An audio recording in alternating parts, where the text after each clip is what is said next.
السلام علیکم and hello everyone, this is me Babar Diwan, welcome back to another video. تو کیسے ہیں آپ سب؟ ہوپ فلی آپ اچھے ہوں گے، مزے میں ہوں گے۔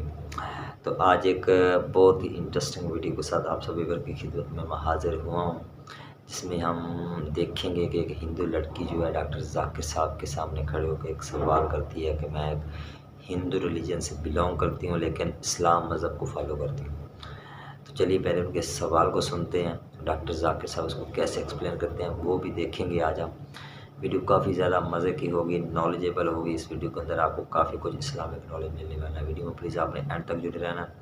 اگر اچھی لگے چینل کو ضرور سبسکرائب کریں، ویڈیو کو لائک کریں، شیئر کریں، سپورٹ کریں۔ Let get start this video. I'm a Hindu. I believe in Islam because I have got some proof from it. God is one, religion is one. بسم اللہ الرحمن الرحیم۔ السلام علیکم ناظرین، دین دنیا چینل میں آپ کو خوش آمدید کہتے ہیں۔ ناظرین، مردوں کی آخری رسومات کے طریقے مختلف مذاہب میں مختلف ہوتے ہیں۔ کچھ مذاہب میں مردوں کو دفنایا جاتا ہے، کچھ میں جلایا جاتا ہے، کچھ میں گدوں کے کھانے کے لیے چھوڑ دیا جاتا ہے، اور ہر کوئی سمجھتا ہے کہ اسی کا طریقہ صحیح ہے، باقی غلط۔ مگر کیا آپ نے کبھی سوچا ہے کہ کون سا طریقہ صحیح ہے؟ ظاہر ہے ہم خود سے اگر اتنا علم رکھتے تو پھر تو کوئی مسئلہ نہیں، مگر جب ہم علم نہیں رکھتے تو علم والوں سے پوچھتے ہیں۔ اسی لیے ایک لڑکی نے ڈاکٹر ذاکر نائک سے اپنی الجھن کا حل پوچھ لیا۔ اس نے کہا کہ میں ہندو ہوں مگر میرا اسلام پر ایمان ہے، کیونکہ میں نے اس حوالے سے شواہد اکٹھے کیے ہیں۔ میرا سوال ہے کہ ہندو، مسلمان اور عیسائی ایک ہی طرح کے جسم کے مالک ہیں، سب میں خون دوڑتا ہے، مگر مرنے کے بعد ان میں کیوں بھید بھاؤ کیا جاتا ہے؟ مسلمان اور عیسائی مرنے کے بعد مردے کو دفناتے ہیں اور ہندو آگ کے سپرد کر دیتے ہیں۔ So I'm a Hindu and truly believe in Islam. I believe in Islam because I have got some proof from it. So when you said God is one, religion is one, let me take an example of three people: a Hindu, a Muslim and a Christian. Let me take them together, and if suppose their bodies are cut down, what oozes from their body? Only blood, and it's only blood, not the milk, not the water, it's only the blood. When you cut down, only the blood oozes. Why do we differentiate when we depart the body? The Muslims go with burying, and we Hindus, we go by lighting the fire.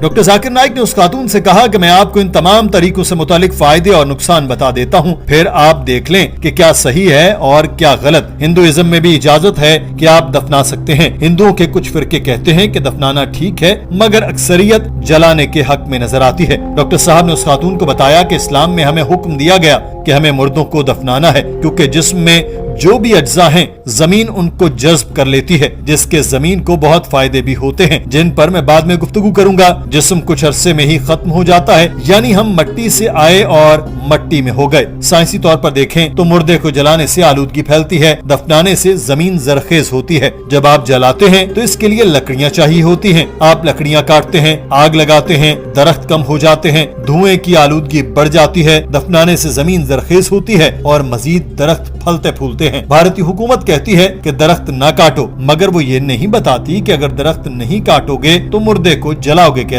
When you burn, you chop down the trees. Greenery goes down. Environment is being uprooted. In Islam, when we bury, land becomes fertile, more trees grow.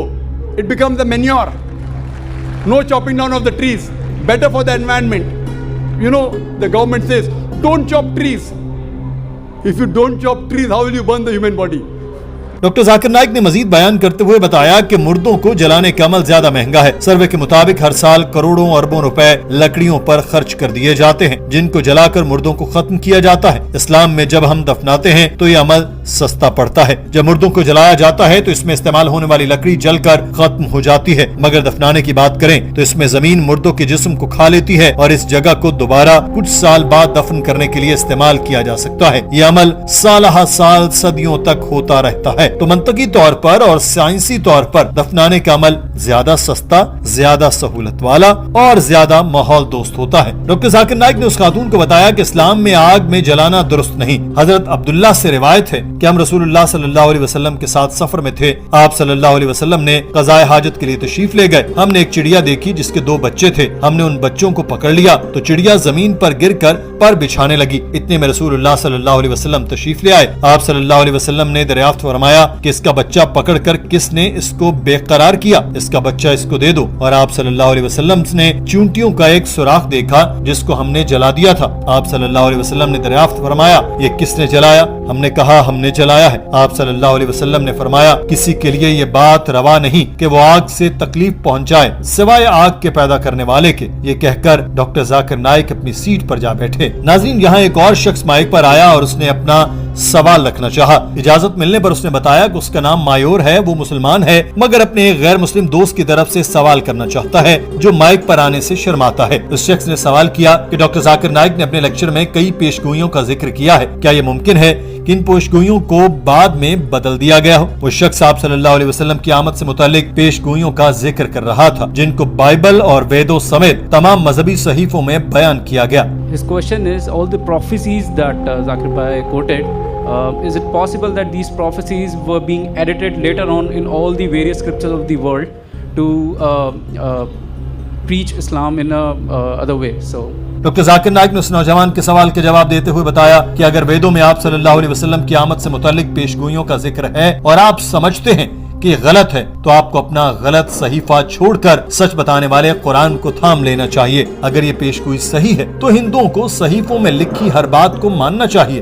دونوں طریقوں سے ہندوؤں کے لیے یہ ضروری ہو جائے گا کہ وہ قرآن کی طرف آ جائیں.